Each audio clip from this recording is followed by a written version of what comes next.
Bonjour, en direct de l'hôtel Renaissance à Aix-en-Provence, nous faisons et enregistrons Place des Entrepreneurs by UPE 13.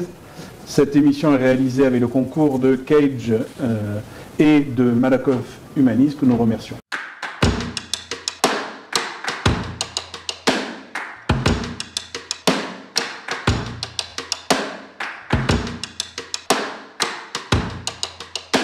J'accueille trois personnalités du territoire aixois, entre autres, mais métropolitain également.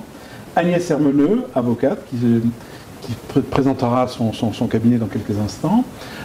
Michel Garcin, les déménagements Pesson-Marlex. Et Christophe Aubas, qui représente comment on dit ? Culture Espace, la culture, l'hôtel de Comont Centre d'Art. Voilà. Allez, on commence par les dames. Agnès, dis-nous tout sur ton activité d'avocat. Alors, une activité d'avocat, tout le monde connaît ce qu'est un avocat. Aujourd'hui, en tout cas, parce que demain, l'avocat de demain va peut-être changer. Jusqu'à maintenant, moi, je suis un avocat de province, et c'est dans ma bouche, ce n'est pas du tout péjoratif. C'est-à-dire que je suis assez généraliste, à l'inverse des avocats de Paris qui peuvent être spécialisés. Archi spécialisé même, en province, dans des petits barreaux. Il faut savoir un peu tout faire pour pouvoir fournir aux clients, je veux dire, un peu une entreprise tout corps d'État. Bon, je reste dans ma spécialité quand même, mais je fais du droit civil, du droit commercial, et j'ai des associés qui complètent ce que je ne sais pas faire. Et j'ai un associé qui fait du conseil en droit des affaires, fiscales, sociales, etc. Donc nous avons un cabinet artisanal très sympathique à Aix-en-Provence où la journée se passe bien parce qu'on y reste longtemps. Et nous avons une jolie petite clientèle de chefs d'entreprise qui nous confient leurs difficultés. Alors on essaie de leur dire de venir nous voir avant qu'ils aient des difficultés, puisqu'on est comme des cuisiniers, on aime faire la cuisine avant que les carottes soient cuites. Mais on les prend quand ils arrivent, souvent assez déprimés. Et on essaie de les aider. Moi, j'exerce le métier avec une espèce de dimension humaine, et c'est ça qui me fait tenir 10 ou 12 heures par jour. C'est-à-dire que quand un chef d'entreprise arrive fatigué, déprimé, je me rappelle d'un chef d'entreprise qui était arrivé en me disant avant de venir vous voir, je voulais me suicider. Ben là, il y a une grande discussion à faire, un moment à passer avec lui. Et ensuite, on travaille avec lui et on l'accompagne jusqu'à la fin. Il y a toujours des choses à faire. Alors en ce moment, évidemment, on est dans une période particulièrement critique où il y a à la fois des grandes difficultés personnelles et à la fois un collectif assez intéressant et une aide très importante des tribunaux de commerce qui sont tout à fait conscients de la situation des entrepreneurs actuellement et qui ouvrent un arsenal de mesures, des rendez-vous, que ce soit des rendez-vous d'aide psychologique ou évidemment après tout l'arsenal juridique, du mandat ad hoc jusque à la déclaration de cessation des paiements. Pour l'instant, bon, vous savez que la France est sous perfusion, donc pas beaucoup de redressement judiciaire, ou alors des liquidations judiciaires directes, parce que c'était des organismes morts de toute façon avant cette période que nous traversons, et on ne peut pas réanimer un organisme mort, on peut juste le laisser vivre de manière temporaire le temps de sortir de cette crise sanitaire. Mais nous allons connaître une année 2021 difficile, notamment à la rentrée au mois d'octobre, où nous attendons, nous, cabinet d'avocats, à devoir aider de plus en plus les chefs d'entreprise. Voilà, donc je suis allée un peu plus dans le fond, mais tout ça pour dire que petit cabinet qui est très proche de ses clients. Voilà. Merci Agnès. Michel. Bonjour à tous. Alors moi, Michel Garcin, donc je dirige les déménagements Pesson, la plus vieille maison de déménagement sur Aix-en-Provence, puisque c'est mon arrière-grand-père qui avait créé ça au 19e siècle, voyez-vous. Donc aujourd'hui, si vous voulez, l'entreprise s'est étendue. Nous avons effectivement développé notre activité sur Marseille. Et nous avons associé le nom Pesson au gentleman du déménagement depuis maintenant une vingtaine d'années. Donc nous travaillons tout aussi bien sur Marseille que sur l'ensemble de la région PACA. Il y a quelques années, nous avons racheté une filiale sur Montpellier et sur Nîmes, toujours en gentleman du déménagement. Donc aujourd'hui, si vous voulez, notre activité se partage entre le déménagement de particuliers et le transfert d'entreprise. Alors nous avons comme clients aujourd'hui des accords cadres avec la métropole Aix-Marseille, la région Sud, la Poste sur son ensemble, la CARSAT, l'URSSAF, la CCI. Donc vous voyez, on est très généraliste et on a développé depuis quelques années de l'archivage aussi également, où j'ai créé un centre d'archivage dans la région de Pertuis. Donc je ne nomme pas l'endroit parce que ça reste quand même quelque chose de très confidentiel. Donc là, nous développons, nous avons une vingtaine de milliers de cartons que nous gardons pour nos clients. Nous faisons également du garde-meubles, si vous voulez, où là nous avons 7 à 800 conteneurs de garde-meubles structurés sur Pertuis, et nous déménageons l'ensemble de nos clients sur toute la France, sur l'Europe et même sur le monde, puisqu'on a l'occasion également de faire des déménagements, des déménagements internationaux. D'accord ? Aussi bien sur les dom-toms que sur l'international et sur l'étranger. Voilà. Vous dire quoi ? Vous dire qu'effectivement, de toute façon, nous sommes pleins d'espoir avec cette reprise. On espère qu'effectivement, les choses vont se passer d'une manière très sereine, parce qu'effectivement, on a vécu des moments, cette privation a été très difficile à vivre pour chacun. Pour nous particulièrement, nous avons été arrêtés complètement pendant 2 mois pour le premier confinement. Ensuite, nous avons mis des mesures en place pour notre personnel à travers des gels hydroalcooliques, les masques, une distanciation sociale. Ils ont effectivement des masques en permanence, ils ont tout un lot de masques avec eux pendant toute la journée de travail, puisque nous sommes au contact directement des gens et de leurs entourages. Donc ça, quand même, on est quand même une profession qui est quand même très comment dire, très mise en avant et très sollicitée au niveau du contact des gens. Donc on a essayé du mieux que l'on peut de se prémunir de tout cela, et sur l'ensemble de notre personnel, puisque nous avons à peu près 60 salariés qui sont répartis essentiellement dans la région PACA, mais sur Montpellier, comme je disais tout à l'heure, nous avons eu 2 cas, un commercial et un de nos déménageurs qui ont été contaminés à la Covid-19. Voilà. Donc voilà, mon entreprise, si vous voulez, c'est une entreprise régionale, mais qui est métropolitaine, mais qui de toute façon se développe et se diversifie de toute façon à travers l'archivage, le déménagement de particuliers, le déménagement d'entreprise, le garde-meuble. Voilà, on essaie d'être les plus présents possible sur notre magnifique métropole. Voilà. Merci Michel. Christophe. Bonjour à tous, je suis ravi d'être là, merci beaucoup. Donc je suis le directeur régional de Culture Espace pour le Grand Sud-Est et également directeur de l'hôtel de Caumont Centre d'Art au cœur d'Aix-en-Provence. Culture Espace, c'est un acteur privé dont le métier est la valorisation et la gestion des sites muséaux, patrimoniaux, les centres d'art, les monuments ouverts au grand public. C'est aussi la création de centres d'art, à l'instar de l'hôtel de Caumont il y a maintenant 6 ans, ou de l'atelier des Lumières, un centre d'art numérique il y a 2-3 ans en arrière. Et c'est enfin, évidemment, la production d'événements culturels, d'expositions classiques comme celles que nous présentons à l'hôtel de Caumont, ou d'expositions numériques immersives, comme nous les présentons au Carrière de Lumière au Beau-de-Provence. Voilà. Et donc en région, nous sommes implantés de Saint-Jean-Cap-Ferrat, la Villa Fossé de Rothschild, jusqu'à Nîmes avec les arènes de Nîmes et les monuments romains, ou le théâtre antique d'Orange encore, évidemment l'hôtel de Caumont, et dans les Alpilles, le château des Beaux-de-Provence et les Carrières de Lumière. Donc voilà, alors après il s'agit de parler de demain, de nous projeter dans demain. Et le jour est bien tombé, puisque nous ouvrons demain matin l'ensemble de nos sites culturels qui sont fermés depuis maintenant le 30 octobre dernier. Après 15 mois particulièrement difficiles, comme vous pouvez vous en douter. Après, voilà, se projeter sur demain, c'est un petit peu dans notre ADN. Après cette brutalité de cette fermeture mi-mars, vous imaginez bien que ça n'est pas anodin pour des sites qui tournent 365 jours par an depuis des années, la veille au soir pour le lendemain de refermer ces structures comme celle-ci, et d'accompagner nos équipes aussi par rapport à cela, ô combien c'est essentiel.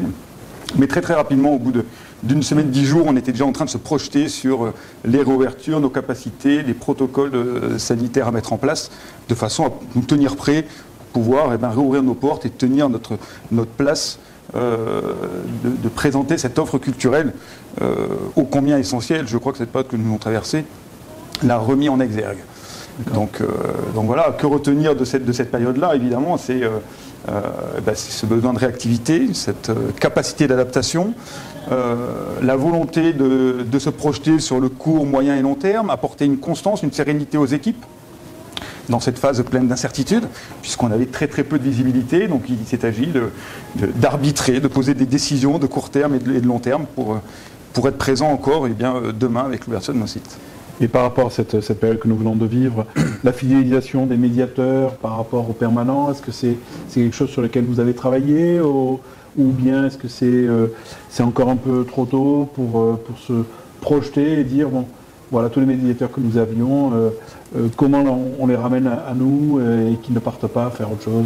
Alors nous avons gardé des contacts réguliers avec tous nos partenaires, nos interlocuteurs, tous ceux qui participent avec nous, et c'est vrai qu'on pense toujours aux équipes à ces sites qui ferment, mais avec eux il y a un certain nombre de prestataires, de partenaires, de médiateurs qui travaillent avec nous, qui travaillent également pour nous, qui travaillent pour nos publics.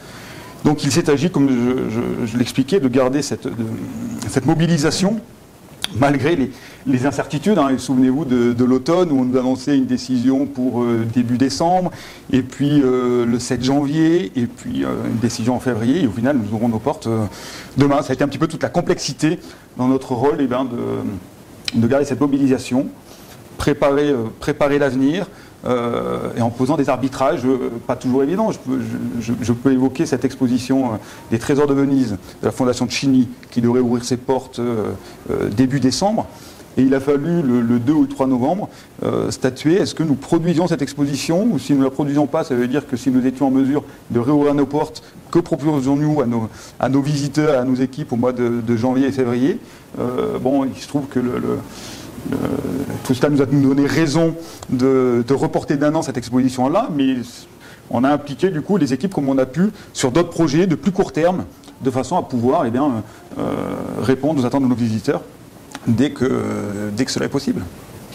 Agnès, au niveau des équipes, est-ce que cela a changé quelque chose? Est-ce qu'il y a un regard un petit peu différent dans l'organisation du travail, dans la fidélisation des équipes?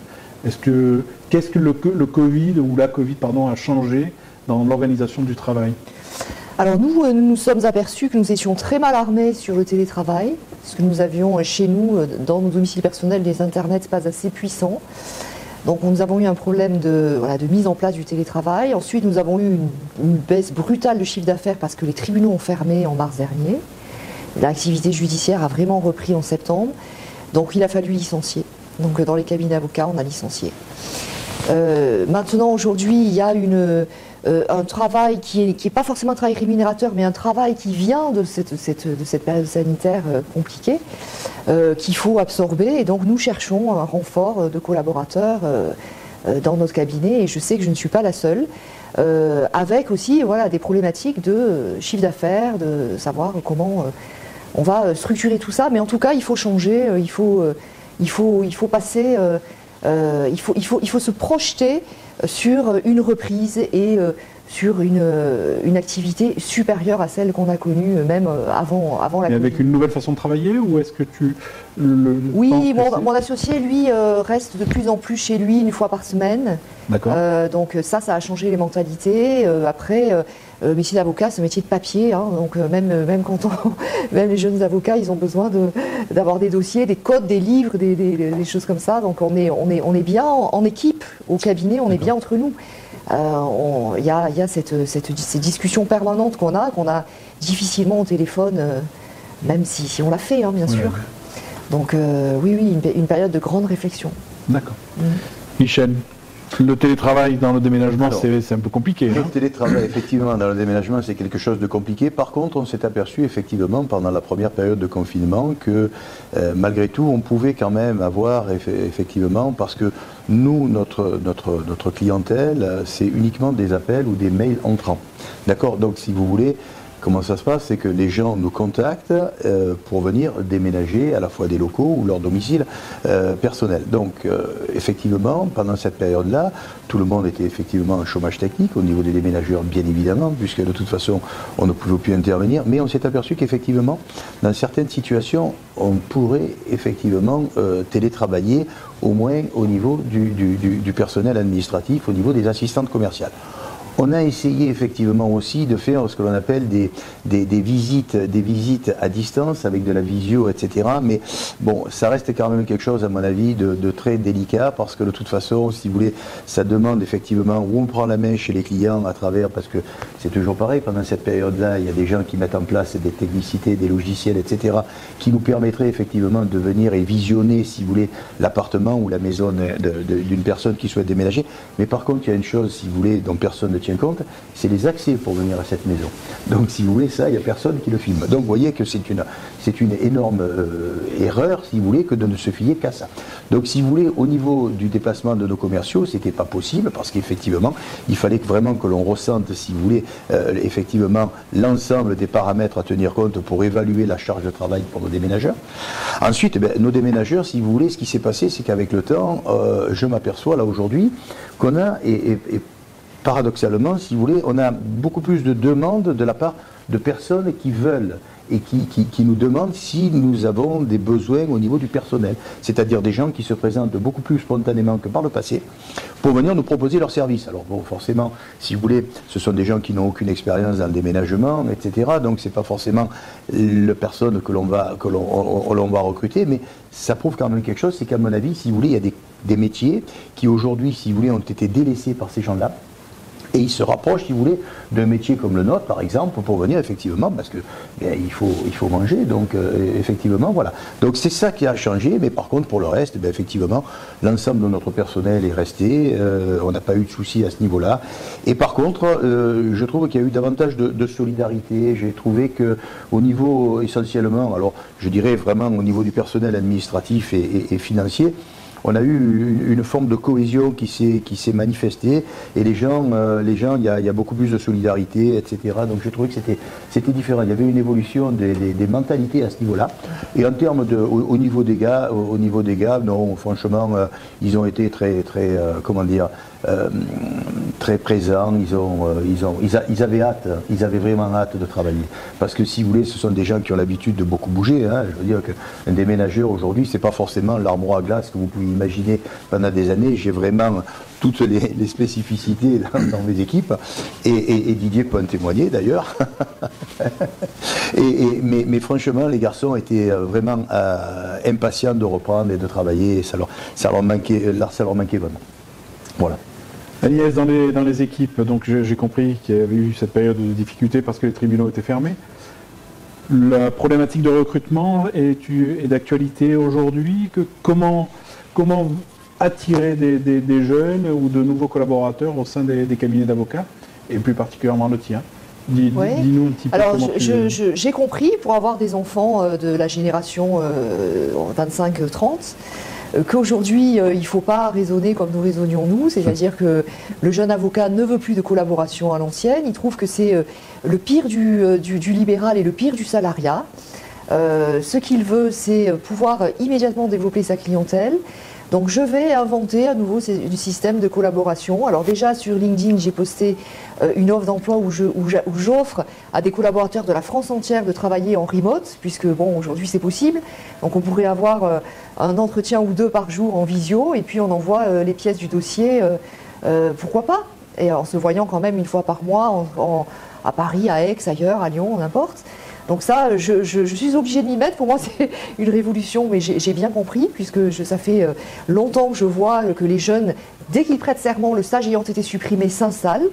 Bon, moi, j'ai envie de leur dire qu'il y a plein de choses à apprendre avec des avocats installés, que ce soit voilà, la relation avec la clientèle, toutes sortes de clientèle. Mais quand on arrive dans un cabinet ancien, on a la possibilité d'avoir une quantité de dossiers différents qui fait que c'est de l'apprentissage gratuit, facile, et ça va plus vite qu'à mon avis en s'installant tout seul du jour au lendemain. Donc voilà, j'invite les jeunes avocats à venir voir ce qui se passe dans les cabinets des anciens avocats. On dit bien que l'expérience, c'est apprendre de ses erreurs. Hein. Donc si vous voulez, l'avantage, c'est que nous, entre guillemets, vieux professionnels, vieux routiers, eh bien, nous avons effectivement cette expérience-là pour avoir appris de nos erreurs. Et donc, c'est très juste qu'effectivement, ils veulent brûler les étapes.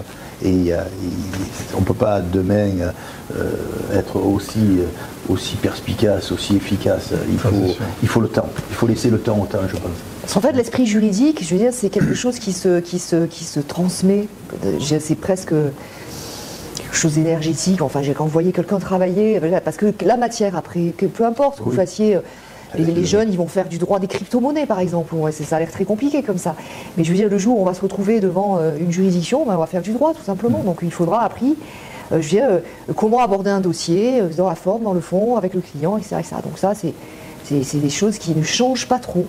Donc, je pense aussi que dans le monde libéral dont je fais partie, on va peut-être changer un petit peu notre façon de faire travailler les collaborateurs. C'est que le présentiel ne sera peut-être plus l'élément déterminant, tout à fait. Mais peut-être qu'on va revenir à des notions de tâches, de dire voilà la mission qui t'est confiée, voilà ce que tu dois faire, et voilà le laps de temps dans lequel tu dois réaliser ce job-là. Voilà, peut-être que ça va changer notre façon d'être. Alors, étant un vieux routier aussi de la route, hein, voilà, il faut se remettre en question. C'est un des gros... Oui. Une notion qu'on avait un peu oubliée, on était sur cette lancée, et les codes ont été cassés avec cette épidémie. Voilà, on va se remettre en question. Alors il y aura sûrement des erreurs, des réussites, mais peut-être je pense qu'à la sortie, on sera vainqueur. Je pense aussi. Pour les sites culturels, évidemment, le télétravail, c'est plus compliqué. Pour nos médiatrices, pour nos hôtesses d'accueil, de vente, pour nos cuisiniers, nos serveurs. Néanmoins, avec un certain nombre de collaborateurs dans la production, toute la partie administration financière et commerciale, le télétravail a pu fonctionner, bien que ce ne soit pas du tout la grande majorité. Mais je pense qu'en effet, dans ce télétravail, il va y avoir des moments présentiels qui vont être indispensables, et peut-être là où il va falloir également se réinventer, c'est de faire de ces moments de présentiel d'une grande qualité. On ne pourra plus être dans un présentiel, je pourrais presque dire routinier, avec des habitudes. Il va falloir que le temps qui est donné en présentiel, et là ce sera le rôle des managers, le rôle de l'encadrement, pour en faire des moments de grande qualité, d'optimisation, mais aussi de considération et de connaissance de ces équipes, pour les élever et les mener au meilleur. Après, voilà, pour nos sites culturels, il est vrai que ce n'est pas le télétravail. Le défi, ça a été de garder cette mobilisation. Il faut se rendre compte que sur les 15 derniers mois, c'est 10 mois d'inactivité totale pour la grande majorité d'entre eux. Enfin, c'est loin d'être anodin. Et même s'il y a eu des restrictions grand public avec le couvre-feu, avec ces confinements, ils voyaient bien autour d'eux que la vie a continué. Donc voilà, le défi il a été là. Aujourd'hui, ils sont tous présents et on sent qu'ils ont cette hâte de reprendre leur place. La question va peut-être se poser sur le recrutement de nos saisonniers, comme on en a l'habitude, où pour l'instant a été fait dans une moindre mesure parce que les restrictions sanitaires sont tellement sont assez rigides. Pour vous donner quelques exemples, dans les salles d'exposition de l'hôtel Le Caumont, la semaine prochaine, nous pourrons accueillir à peu près 20-25% de ce que nous accueillons habituellement. Donc en termes d'équipe, ce n'est pas encore le moment de l'étoffer complètement. On va se poser la question, et je pense évidemment à la restauration, où on sait que déjà le recrutement n'a jamais été évident dans la restauration depuis de nombreuses années.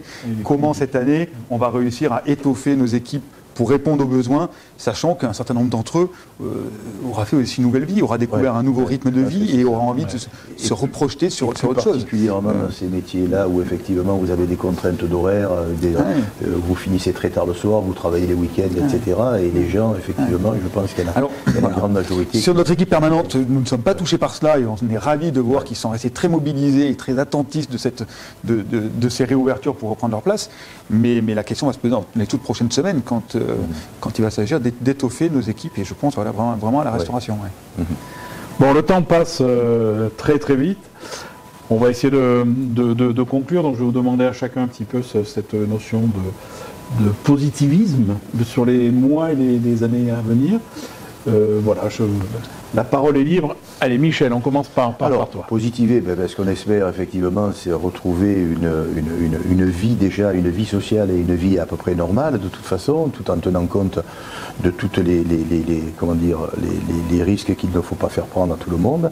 Ce que j'espère, c'est qu'effectivement, on va retrouver le même seuil d'activité que précédemment. Moi, c'est vrai que si vous voulez, dans mon métier, on a quand même une partie de l'année, ce qu'on appelle chez nous la saison, c'est-à-dire de fin juin jusqu'à fin août. On a énormément de gens qui déménagent.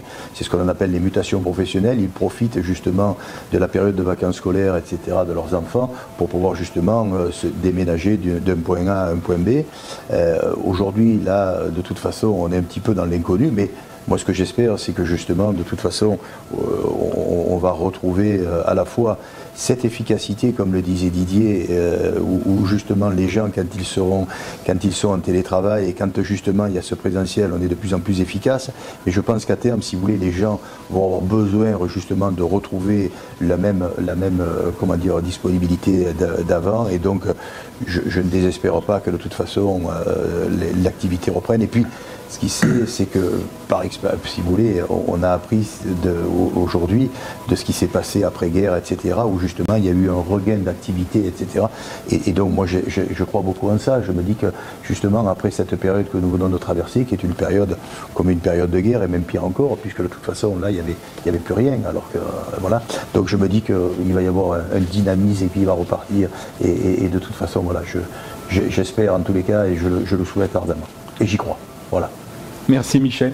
Christophe, comment tu vois les choses? De manière très optimiste, puisque je suis convaincu que la culture est un besoin.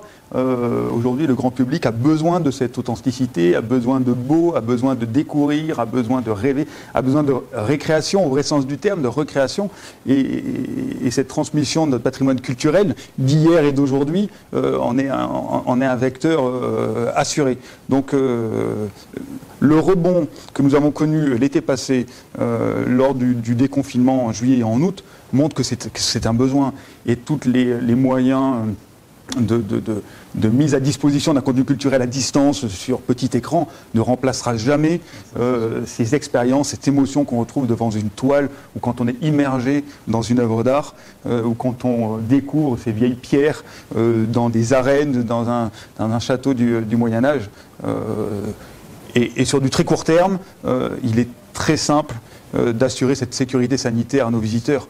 Donc, d'une manière très sereine, nous abordons ces jours, ces mois et ces années à venir. Merci. Agnès. Moi, je vais faire une réflexion d'ordre général. Je pense qu'une société va bien lorsqu'elle est en bonne santé, pour qu'elle pense bien. Dans l'histoire, on a vu que les facteurs idéologiques étaient beaucoup plus importants que les facteurs économiques. Donc je pense que le vaccin, plus les promesses de médicaments, enfin de traitements contre la Covid-19, plus l'immunité collective, plus les changements de comportement qu'on va conserver, et des changements de comportement prudents, vont faire que la société va aller bien, et que donc, en plus, avec une période qui va arriver électorale, où il y a un foisonnement d'idées, etc., on va être obligé de renaître, une renaissance quelque part. Donc je pense que la société va aller bien, parce qu'elle sera en meilleure santé qu'avant. Bon, superbe. Alors le mot de la fin, en remerciant encore une fois l'Hôtel Renaissance de nous avoir accueillis, nos partenaires Malakoff Humanis et Cage. Je terminerai juste par 3 petits points. Si vous avez besoin de déménager, vous avez le déménageur de la région, Michel Garcin, les déménagements Pesson. Un bon avocat sur le territoire Aixois, mais pas que, le cabinet d'Agnès Hermeneux. Merci. Et enfin, si vous voulez vous échapper intellectuellement et pour vous faire plaisir, pour retrouver cette renaissance que l'on avait évoquée, notamment l'hôtel de Caumont, mais pas que, grâce à Christophe. Merci pour cette écoute, et puis à très bientôt.